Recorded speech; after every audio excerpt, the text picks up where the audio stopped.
Coming up on this week's travel show. We'll be finding out how tech could change the way we all travel in the future. Glastonbury gears up for another online festival. Saving an underwater super plant in Spain. And Mike goes for a gentle afternoon bike ride in Nairobi.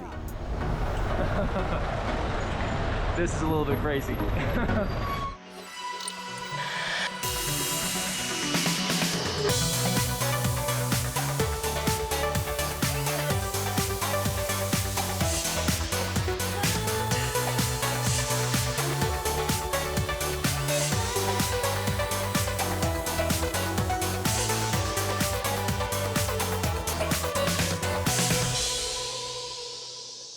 Hello and welcome to the Travel Show with me, Adia Devitan.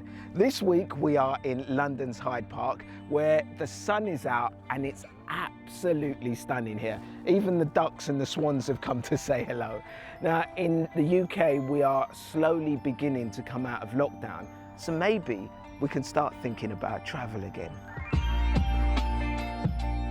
Over the last few weeks, we've been looking at how the COVID pandemic has affected things like our attitudes to sustainable travel and how and where we spend our money when booking online.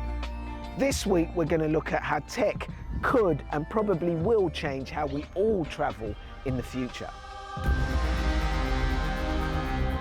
It wasn't so long ago that travel was a very different experience. You'd probably flick through some brochures, pop into a travel agent and write a check before heading out to a place you barely knew anything about. Of course, with little more to help you along your way than a paper map and a guidebook. Today, technology has changed things. But what about in, say, 10 years' time? If technology can change how we travel so quickly, how different can we expect it to be when we explore the world in the near future? Well, one big driver for change will be what's known as the Internet of Things. It's predicted that by 2025, 42 billion devices will be capturing data on how we live and move through the world. Some say the Internet of Things will play a big part in a fourth industrial revolution, and that the COVID crisis has accelerated technological advances. The Internet of Things is a way of describing how more and more objects will connect with each other in an increasingly interconnected world. Our bags will tell us where they are in the world if they get lost, for example. It's what will enable us to open more hotel rooms with our phones, and once inside, use a tablet or your voice to switch the lights on, change the temperature and control the television. But that's just the start. If you're smarter about how you move people around the city and public transport becomes much smarter, then actually you need less roads and less car parks to open it up to more green spaces. So actually Internet of Things and getting different systems to speak to each other has a big knock-on effect for travel in smart cities in the future. It's also a part of what will enable other technological changes to our travels that have been accelerated during the pandemic. Imagine going through an airport and checking in with facial recognition.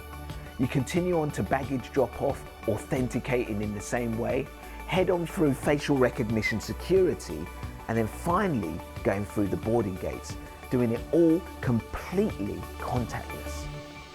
In fact, even your passport might not be around for too much longer as you know it. Right now we're piloting digital passports with Air Europa for people travelling to Spain, so they will have their digital information on their mobile in addition to their biometric information on their mobile as well. So I think it's really speeding up innovation because we need to have these technologies to make people feel confident to travel. It's just one example of how biometrics and contactless technology will change the way we travel. Though of course, this data-hungry world will mean giving more and more of our information, which could come with a risk to our privacy.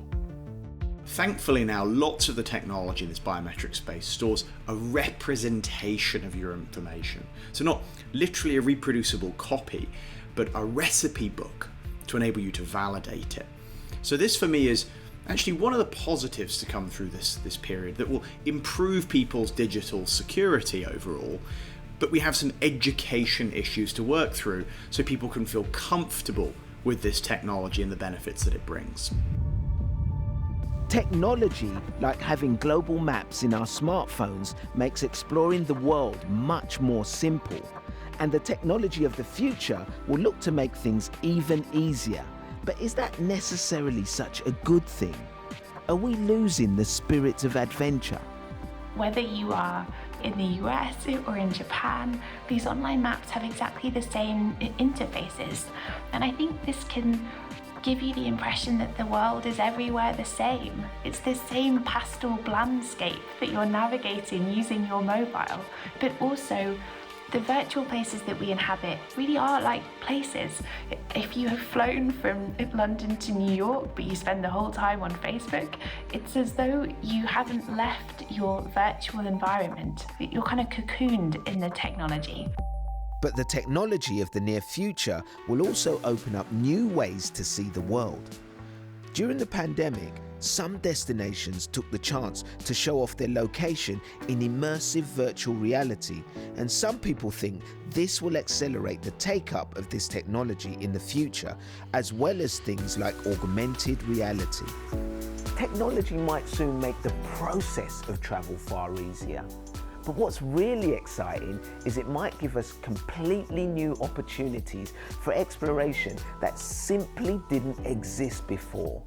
A travel experience that reveals the history of our destinations right before our eyes. For example, imagine being able to visit ancient Roman baths and seeing the history of the unique place unfold in front of you using your mobile phone. We've been working in collaboration with the BBC R&D team up in Salford and the Roman Baths. So we've been able to really get to grips with history and bring it to life.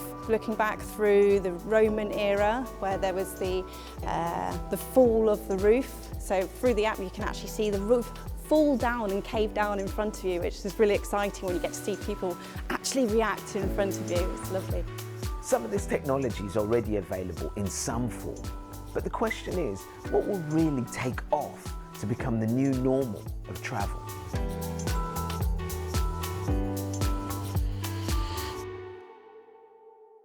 Well, tech has come to the rescue of many destinations and events over the past year or so as they've moved what they do online. But until we can visit them in real life, here's our latest global guide to the world of online travel.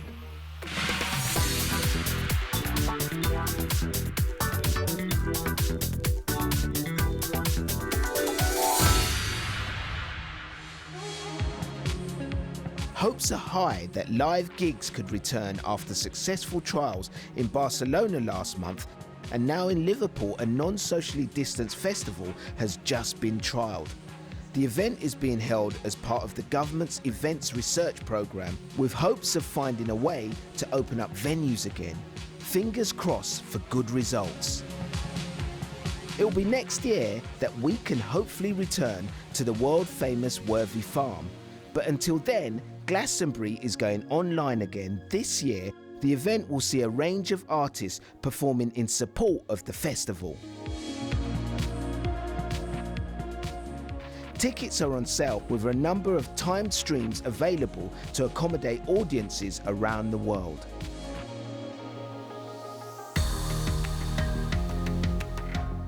Another sign that virtual travel could be around long after COVID is the latest offering from Amazon.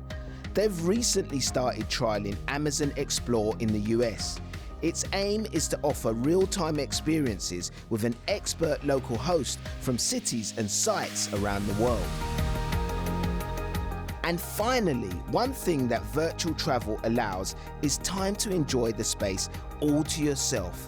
The Van Gogh Museum in Amsterdam, which holds the world's largest collection of his paintings and drawings, has provided a virtual tour filmed in full 4K for stunning detail of the Dutch master's work.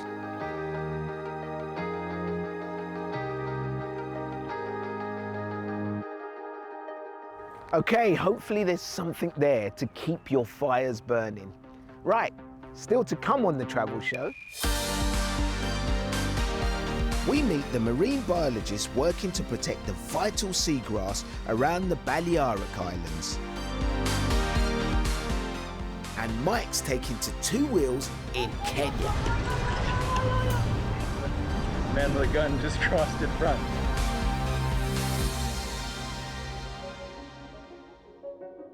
Now it's time to head to Spain and the waters around Formentera to meet a man whose passion is the protection of some of the oldest living organisms in the world.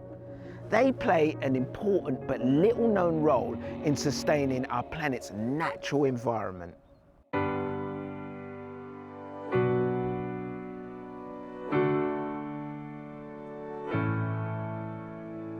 The Posidonia is maybe the most efficient carbon sink in the planet.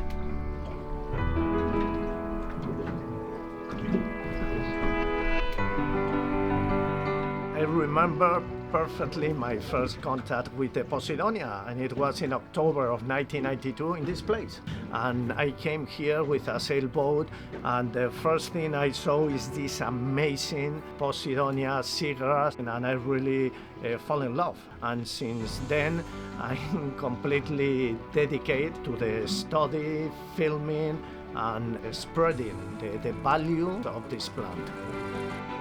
The water that we see is like this because the contribution of a plant, a superior plant, the Posidonia oceanica, is not a seaweed, it's not an algae, it is a real plant with roots, leaves, flowers, and this plant that arrived to this place 80,000 years ago conquered completely the underwater bottom around the shore.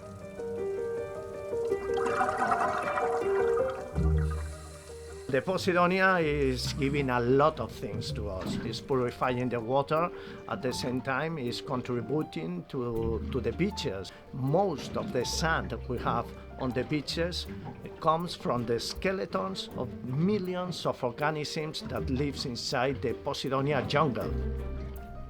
Formentera is a small island in the middle of the Mediterranean. If we have stable beaches, it's thanks to the underwater reefs that the Posidonia is building along centuries. In these 30 years, I'm witnessing how the Posidonia is more and more endangered. We are spilling millions of tons of sewage waters without enough depuration from our towns and our cities. So we are intoxicating the underwater world. Another problem here in Formentera is that this is a main boat destination. Thousands of anchors every day goes in the water and the anchors dragging on the bottom. This is happening underwater and we don't see it. I decided to do a detailed cartography, like a scan of the bottom, and to place this cartography on an app that you can download for free. The name is Posidonia Maps, so you know if you are over Posidonia, and I think it's an easy way to see if you can drop the anchor. This inspired to the Balearic government to copy the idea, and they are doing the whole cartography of the entire Balearic Islands.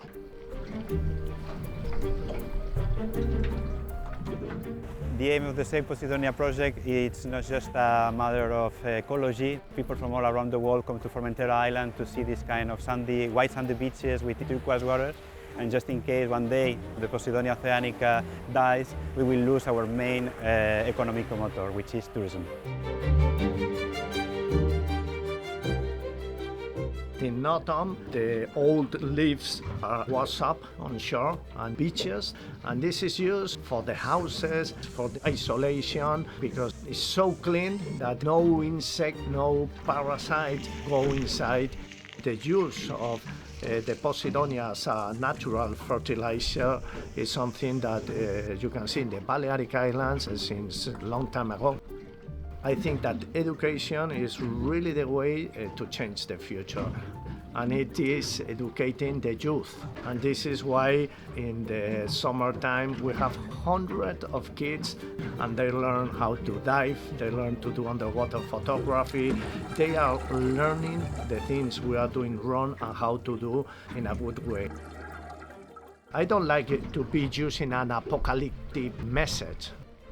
The option to change. It's in our hand. If we don't change, maybe in 10 years, most of the Posidonia here and many species will be gone. But if we start changing, we have the possibility to recover the nature in the Mediterranean and in many other places in this planet. London has seen a massive boom in cycling. Social distancing and largely empty streets has meant many of us have seen it as the best way to get around. Hey, I'm not complaining, I've been a fan of wheels for years. Even in Paris, they've managed to create hundreds of kilometers of new bike lanes. But up until now, this revolution has largely bypassed Africa's great cities. Now, Mike is navigating Nairobi's crazy streets to find out why. If you've been to Kenya, chances are you were on safari or out on the beaches. The capital, Nairobi, isn't well known as a glamorous city break destination. It's busy and it's congested. Not exactly the peaceful sanctuary you'll see other places in Kenya. Especially now, we're all worried about social distancing as well. But what the city lacks in serenity, it makes up for in charisma. Check out these minibuses called matatus. Cheap, popular, beautifully decorated, and serve pretty much everywhere you'd need to go. In normal times, a really fun way to explore the city. If it was 2 years ago, I'd so be on board one of those. They look so cool. And given that the light railway only serves a limited number of destinations, you might imagine that cycling would be the next best way to get around. But the bike sharing trend that's been massive all over the world in big cities like Paris and Rio, it hasn't really caught on in Africa's biggest cities. In the entirety of Kenya, there's only been one that's been opened. I guess maybe I should say was opened. Nairobi's Soul Scheme is here on a university campus. It began a couple years ago as an experiment to see if bike sharing could work in Africa. That's a shame. But it's all been locked away since the pandemic began. So it seems like it's been a while since these bikes have seen the light of day. Yeah, so it's now almost a year now, because after COVID, everything was at a dead stop. And so why do you think Africans have been a bit slow to adopt bicycle as a mode of transportation? There are a number of reasons why the adoption of cycling has been a bit low. But in rural areas, bicycles are commonly used because, bicycles are seen as a poor man's tool for transport. So I'd say 75% or 80% of the people in rural areas know how to cycle. But now, when it comes to urban areas, it's a whole new ball game. Because even in Nairobi, we don't have, like cycling lanes. So there's a huge problem in terms of your security and your safety. So you don't want to be knocked down by a car. All right, a little dusty. Lately, enthusiasts like Wakesa have helped drive through some of the small infrastructure improvements for cyclists. There's now a newish stretch of bike lane in the central business district, for instance. But there's one big consideration holding everyone back. Nairobi is a city in which cars are king. Cyprian, who's a committed cyclist, has spent the last few years fighting to make the streets safer for those on two wheels. There's so many reasons why there are not that many people using bicycles in Kenya. And I think number one reason is definitely not having sufficient infrastructure. Most roads don't have bike lanes. And even when we're growing up, we are taught to aspire to own a car. That's your measure of success. Your measure of success is not a bicycle. That's not an African way of thinking about success. We just need to change the culture and start telling our kids bicycles are actually something good to own, and riding a bicycle does not mean you're poor or you are incapable of affording a car. Cyprian leads a monthly protest ride through the city, an attempt to reclaim the roads.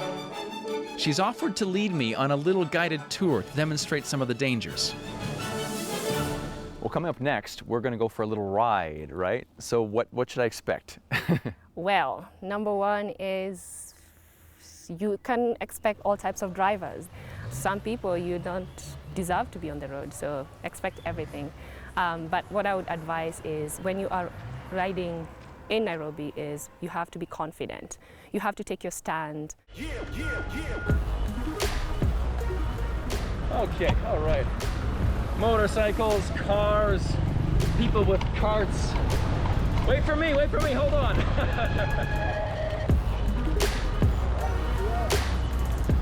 This problem isn't limited to Nairobi. Cycling in North America, Europe, and parts of Asia has boomed during the pandemic, but that's not the case in the entirety of Africa. Experts at the World Economic Forum looked at cities from Lagos and Accra in the west to Addis Ababa and Dar es Salaam in the east, and raised concerns that cycling infrastructure is largely absent. This is a little bit crazy. The streets are dominated by cars, and as a result, the air quality is suffering. There's a man with a TV in our lane. And here in Nairobi, cycling is hard work. All I see is a bunch of people in our bike lane, but also, yeah, the lane just ends.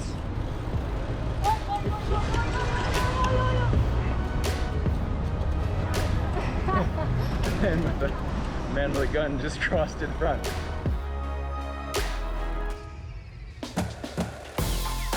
I think I experienced the full spectrum, the yin-yang. This is really nice here with the bike lane, but also it was a little bit crazy over there with the buses and everything like that. I think now the national government has started noticing that there are cyclists in this city, and they're coming up with laws that will protect cyclists and pedestrians, because traditionally cyclists are never been considered. Yeah. We are the most vulnerable road users. We don't have a space on our road, but now, as you can see, Nairobi is slowly changing, and it's amazing. And other cities in Kenya are starting to notice the same, and they're playing their part in ensuring non-motorized transport is part of the infrastructure in cities.